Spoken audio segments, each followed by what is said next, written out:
እንዴት መሰለ ሰፈር ውስጥ ባለፈው ነዳጅ ጠፍቶ መኪና ተኮልኩሎላል ተሰልፉ ከዚህ የተነሳ ምን አለፈ ጅቡቲ ሊደርስ ትንሽ ነገር ተሰልፎ እየጠበቀልን ጣት የጀመረ ነው ቦቴ መኪና አይመጣም ሰው ልጎሽ ገላገለን ከሰልፍ ልንቀዳ ነው ብሎ ሲጠብቅ ቦቴ መኪና ሁሉንም አልፎ ኋላ ተሰለፈላ ሊቀዳ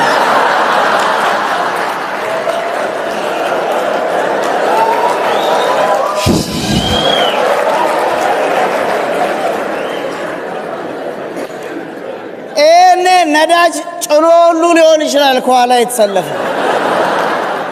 እንደዛ ነው የሚያረጉ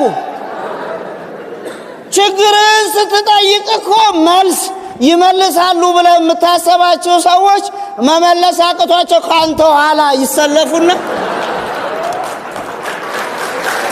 እጃቸውን አውጥተው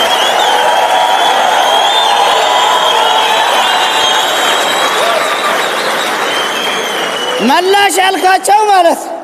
መልስ አላቸው ያልካቸው ከኋላ ተሰልፈው እጅ አውጥተው በነገራችን ላይ የኛም ጥያቄ ነው ይሏል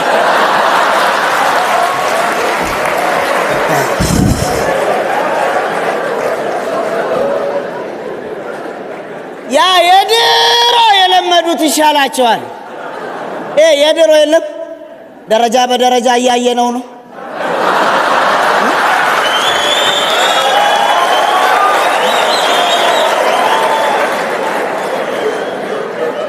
ጉዳዩን እያጤነው ነው የሚመለከታቸው አካላት መፍትሄ የሰጡት ማስተመለከቱን መጀመሪያ በቅጡ ሚስት ሙያ የላትም አሉ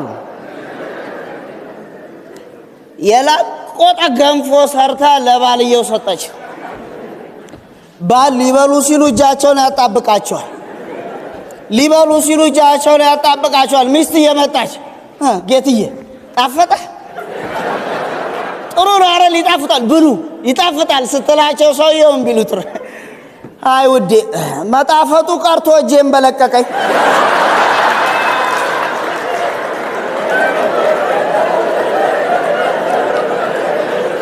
እኛ ያልነው ሲያረለም ይህን እኮ ነው ያልነው ሌላ ያልነው ጉዳይ አለ የጠየቅነው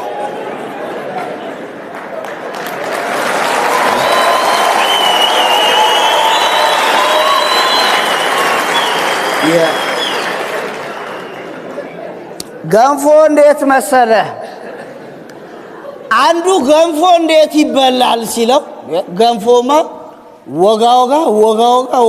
እያረክ ነው አለ ጓደኛዬ ገንፎ ደግሞ እንዴት ይወጋል ላፍላፍ ነው እንጂ ቢደረግ ትልቁን ቀመር እኮ የነገሩ ወዳጄ አዋቂ ናቸው ምትላቸው በመስመር በአይነት ይዘሩና አጭደው ፈጭተው አላጉጠው በውሃ በጥብጠው በሳት ያንተከተኩና መሐልን ባዶ አድርገው ያቀርቡዋል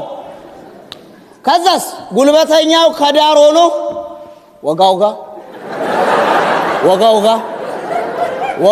ሲያረግ አላዋቂውስ መሐል ላይ ቆሞ ወዝና ደምን እየቀላቀለ ላፍላፍ